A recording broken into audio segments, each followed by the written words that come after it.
Bonjour à tous, c'est Evoir, j'espère que vous allez bien. On se retrouve aujourd'hui pour un nouvel épisode de Plus belle la vie en avance et nous allons parler de Léa qui obtient un second avis médical, Samuel recadre Barbara, Nisma confronte Vadim, Yolande agresse Monsieur Lamourie, Jocelyn manque terriblement à Yolande et Alix porte plainte. Tout d'abord, avant que la vidéo commence, n'hésitez pas à vous abonner à cette chaîne YouTube et à liker cette vidéo pour ne rater aucune des prochaines vidéos. Bonne vidéo à tous. Pour commencer, la semaine prochaine, Léa obtient un second avis médical. Grâce à Gabriel Riva, Léa Nebou bénéficie d'un second avis médical sur sa tumeur, celui du beau-père de Samuel Gaillet, un neurochirurgien très réputé et admiré. Celui-ci a une bonne nouvelle pour la médecin, son cancer semble ne plus progresser, ce qui signifie qu'il serait peut-être possible de l'opérer. Une lueur d'espoir pour Léa qui croyait sa situation désespérée. Seulement l'opération ne sera possible qu'en cas de régression de la tumeur, et les risques sont grands. Léa s'exposerait notamment à de potentielles séquelles irréversibles. Pourtant, le neurochirurgien insiste, Léa est jeune et elle a une famille. Fera-t-elle le choix de la vie? Au cabinet médical,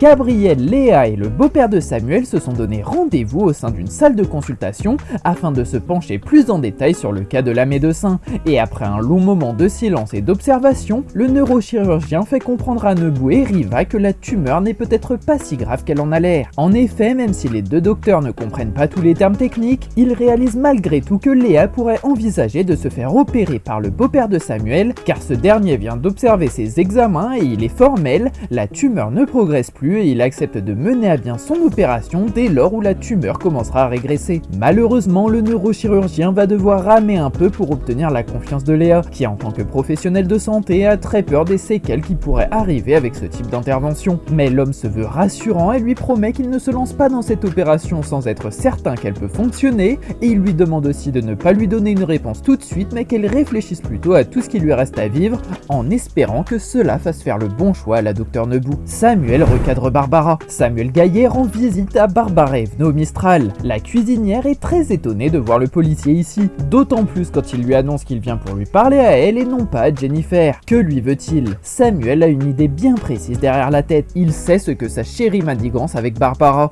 et il sait aussi qu'il ne pourra pas toujours les couvrir. Parfaitement conscient du caractère inconscient de Jennifer, le policier décide de s'adresser directement à son ami. Il recommande sèchement à Barbara de stopper les enquêtes illicites sur la mort de Madeleine. Va-t-elle entendre et comprendre le message? Alors que Barbara est à fond dans les cuisines du Mistral et que Louis Robier est quant à lui tranquillement accoudé au bar, le lieutenant de police Samuel débarque au restaurant, ce qui intrigue la chef Evno, qui le prévient tout de suite que s'il cherche sa compagne Jennifer, elle est partie aux obsèques de Madeleine. Mais Barbara comprend vite que Samuel n'est pas là pour voir sa chérie, mais pour la voir elle. Et en effet, le policier d'un air très remonté lui fait remarquer qu'il a appris le petit tour de passe-passe que Jennifer et elle ont réalisé pour obtenir des preuves chez Madeleine. Et il la prévient donc que c'était la première et dernière fois qu'il les couvrait, car cela le place dans une très mauvaise position vis-à-vis de ses collègues. Heureusement, en voyant la colère dans les yeux de Samuel, Barbara décide de le rassurer en lui expliquant qu'elle ne veut pas avoir de problème et qu'elle a compris la leçon, tout comme Jennifer d'ailleurs, et que cette dernière est vraiment aux obsèques de Madeleine, ce qui rassure Gaillet qui décide alors de quitter le Mistral.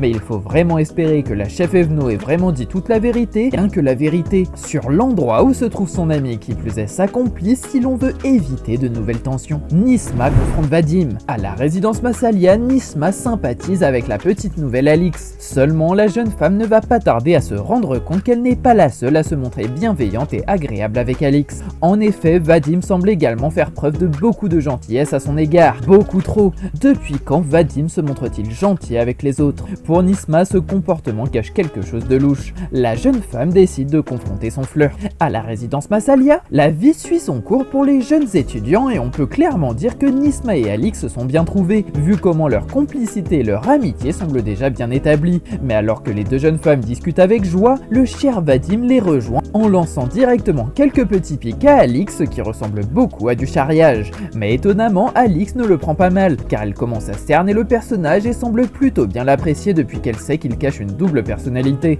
Mais en étant témoin de ce petit jeu de regard et de sourire, Nisma profite qu'Alix ait un appel à passer pour demander des comptes à Vadim, qu'elle trouve un peu trop gentil avec une autre fille qu'elle-même. Sauf que vous connaissez Vadim et ça n'est pas du tout le genre qui aime rassurer les autres, et même quand il s'agit de quelqu'un avec qui il partage sa vie. Alors l'infirmier ne prend pas les inquiétudes de Nisma au sérieux et il lui rappelle gentiment qu'elle n'a rien de ce qu'il fait de sa vie, car elle s'est engagée avec lui dans une relation libre, ce qui agace Nisma qui préfère partir avant de s'énerver contre contre Vadim devant tout le monde. Yolande agresse Monsieur Lamoury. Aux funérailles de Madeleine, Jennifer et Yolande ont un plan bien précis à mettre en place. Pour faire la lumière sur la mort tragique de la vieille dame, les deux femmes ont élaboré un piège à l'intention de Monsieur Lamoury, le tout nouveau propriétaire de l'appartement de la défunte. En effet, Jennifer et Barbara sont convaincus que l'homme est impliqué dans la mort subite de Madeleine. Avec l'aide surprenante de Yolande, elle compte bien le faire tomber. Justement, la mise en scène commence, mais va très vite déraper. Au cimetière, l'heure est à la minute de silence pour tous les proches de Madeleine qui nous a maintenant quittés depuis plusieurs jours. Mais Jennifer et Yolande ne sont pas venus que pour ça, car en effet, même si rendre hommage à la vieille dame est important pour elle, lui rendre justice l'est tout autant.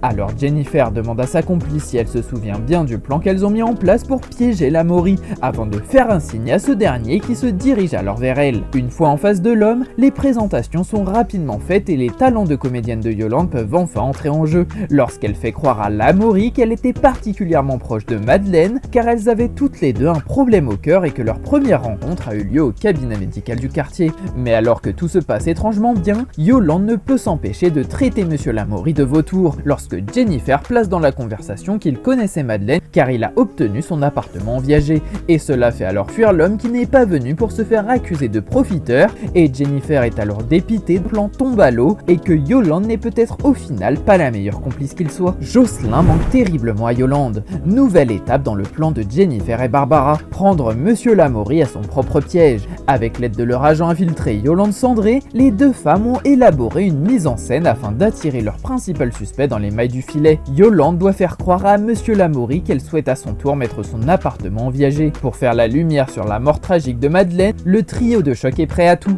Yolande rentre parfaitement dans son rôle et non loin de là, Jennifer et Barbara veillent au grain. Lamoury se montre plus charmant que jamais et écoute avec beaucoup de bienveillance les souvenirs de Yolande et de son Jocelyn. Dans l'appartement de Yolande, une petite rencontre entre Lamoury et Yolande a été organisée pour piéger l'homme et enfin connaître la vérité sur la mort de Madeleine. Et pour commencer, la première étape du plan consiste à faire croire à l'homme que Yolande souhaite mettre son appartement en viager, et ce dernier se montre alors très rassurant, aussi bien sur le plan de l'argent que sur le plan de la fiabilité avec un tel arrangement entre particuliers. Mais alors que la conversation divague légèrement, Yolande en vient soudain à parler de son cher et tendre défunt mari Jocelyn, et elle enfile alors sa casquette de comédienne en herbe pour jouer sur les sentiments et pour toucher Lamoury en plein cœur, avec ses larmes et sa nostalgie qui débordent lorsqu'elle parle de celui qu'elle a aimé pendant toutes ces années et qu'elle lui. Il est encore un peu tôt pour dire que le plan fonctionne, mais au moins grâce à Yolande, Jennifer et Barbara, qui écoutent attentivement toute la conversation à travers un téléphone portable, découvrent que Lamoury avait une épouse lui aussi qui est décédée il y a plusieurs années